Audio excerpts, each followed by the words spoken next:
Desde el primer minuto, las autoridades sabían que no se trataba de un crimen común. El hombre asesinado en un restaurante de la zona rosa no era un empresario cualquiera. No era un visitante casual. Y tampoco era una víctima al azar. Se llamaba Óscar Noé Medina González, alias El Panu, y era señalado por México y Estados Unidos como el jefe silencioso de la seguridad de los Chapitos, una de las figuras más importantes dentro de la estructura del cártel de Sinaloa. Su muerte no solo cerró una vida, abrió una grieta dentro de una de las organizaciones criminales más vigiladas del país. El ataque ocurrió a plena luz del día, en una de las zonas más concurridas de la Ciudad de México. Un hombre armado ingresó al restaurante, se dirigió directamente a la mesa y disparó 12 veces. No hubo forcejeo, no hubo dudas. El objetivo estaba claro. El agresor salió caminando. No miró atrás, no improvisó. Ese nivel de ejecución llevó a las autoridades a una conclusión inmediata. El atacante sabía exactamente a quién iba a encontrar. Durante las primeras horas la víctima fue identificada como Óscar Ruiz, presunto socio de una cadena hotelera en Mazatlán. Un nombre limpio, una fachada perfectamente construida. Pero bastaron unas horas para que el verdadero perfil saliera a la luz. La fiscalía confirmó que el hombre asesinado era Óscar Noé Medina González, nacido en Culiacán en 1983, conocido dentro del mundo criminal como El Panu, o El Lobo, un nombre que ya figuraba en investigaciones federales, un nombre que aparecía en expedientes de la DEA, un nombre por el que Estados Unidos ofrecía hasta $4 millones como recompensa. La confirmación más contundente llegó de forma inesperada. Su madre Guadalupe González acudió ante las autoridades para reconocer el cuerpo. Declaró ser granjera en Durango. Aseguró que desconocía por completo a qué se dedicaba su hijo. Dijo no entender por qué su nombre estaba ligado a una recompensa internacional. Para ella, era su hijo. Para las agencias de seguridad era una pieza clave. Según investigaciones oficiales, El Panu no era un operador visible ni un ejecutor. Su función era más delicada y estratégica: dirigir el aparato de seguridad de los Chapitos. Decidía rutas, coordinaba escoltas, movía células armadas, definía tiempos y desplazamientos. Era, en los hechos, el tercer hombre al mando, solo por debajo de Iván Archibaldo Guzmán y su círculo más cercano. Su perfil bajo no era casualidad, era su principal escudo. Omar García Harfuch ya tenía ese nombre en su radar. Desde hacía meses, El Panu era señalado como uno de los responsables de la logística operativa del grupo, especialmente tras la ruptura interna que se intensificó a partir de septiembre de 2024. Cuando esa fractura ocurrió, los hombres como El Panu se volvieron indispensables y también vulnerables. El hecho de que estuviera en la Ciudad de México, sin un esquema visible de protección, encendió todas las alertas. ¿Por qué había dejado su zona habitual? ¿Quién sabía que estaría ahí? ¿Por qué un restaurante abierto y no un sitio privado? Las cámaras captaron la huida del atacante hacia Paseo de la Reforma. No hubo persecución inmediata. No hubo errores visibles. Eso no es improvisación. Eso es planeación. Días antes del ataque, una propiedad vinculada a El Panu fue incendiada en Culiacán. Una camioneta de lujo quedó calcinada. Para los investigadores, no fue un hecho aislado, sino una señal previa. Una advertencia interna. Harfuch y su equipo comenzaron a reconstruir el rompecabezas desde una pregunta clave. Si El Panu era el responsable de la seguridad de otros, ¿quién falló en la suya? Porque cuando un hombre encargado de proteger a los líderes queda expuesto, la amenaza no siempre viene del exterior. A veces, viene desde adentro. Hoy, la investigación continúa.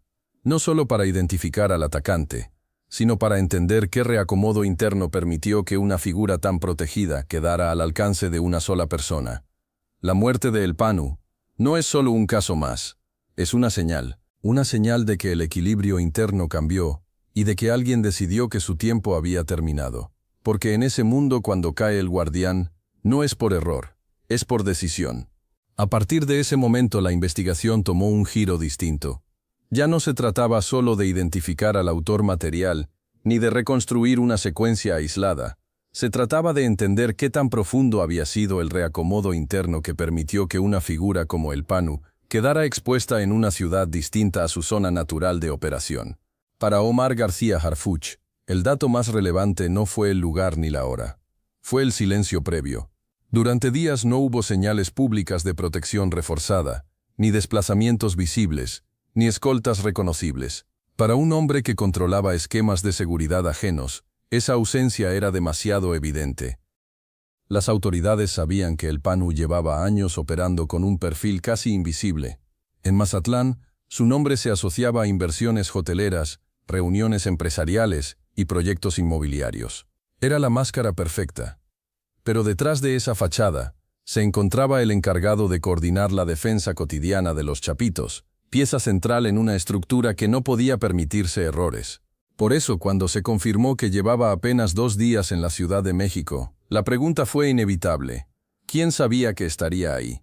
Los registros telefónicos comenzaron a cobrar relevancia, no como prueba concluyente, sino como patrón. Contactos recientes, mensajes cortos, comunicaciones que no solían existir cuando el PANU permanecía en Sinaloa. Nada explícito, nada incriminatorio por sí solo, pero suficientes coincidencias para despertar sospechas. En investigaciones de este nivel, los silencios pesan más que las palabras. La figura materna volvió a aparecer como un contraste brutal. Guadalupe González no hablaba de estructuras ni de disputas internas, hablaba de su hijo, de un joven que, según ella, había tomado caminos que nunca compartió con la familia. Para los investigadores, ese testimonio no buscaba explicar el pasado criminal, sino confirmar la identidad sin margen de duda. Y con esa confirmación, el caso dejó de ser un hecho local. Se convirtió en un evento de impacto internacional. Estados Unidos no tardó en reaccionar. El nombre que figuraba en listas de sanciones y recompensas había quedado fuera del tablero.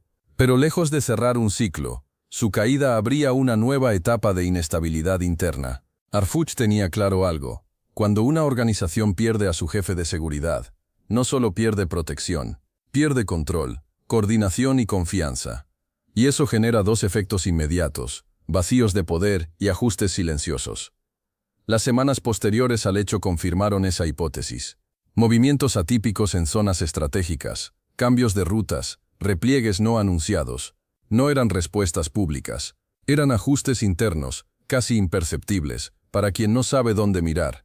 Uno de los puntos más analizados fue la aparente tranquilidad del atacante. No hubo nervios visibles. No hubo error de cálculo. El recorrido de salida estaba definido. El tiempo de permanencia fue mínimo. Eso solo ocurre cuando la información es precisa. Y la información precisa no siempre viene de la vigilancia externa. Para Harfuch, la línea de investigación más delicada no era quién jaló el gatillo, sino quién dejó de proteger. En estructuras cerradas, el abandono selectivo es tan letal como la orden directa. No se trataba de una traición abierta. Se trataba de algo más complejo, un retiro de respaldo. Los informes de inteligencia comenzaron a cruzarse con eventos previos. Propiedades dañadas, advertencias indirectas, rupturas internas que no habían salido a la luz. El PANU no solo era un operador clave, también era un punto de equilibrio. Y cuando ese equilibrio se rompe, alguien gana y alguien pierde. Las agencias coincidían en algo: su permanencia se había vuelto incómoda. Demasiado conocimiento, demasiado control. En contextos de disputa, eso convierte a un aliado en una carga, y en ese mundo, las cargas se eliminan. El caso de El PANU no cerró con su caída. Al contrario, se convirtió en referencia para entender cómo operan las purgas internas cuando el escenario se vuelve insostenible. No hay comunicados, no hay declaraciones, solo hechos, hechos que hablan por sí solos.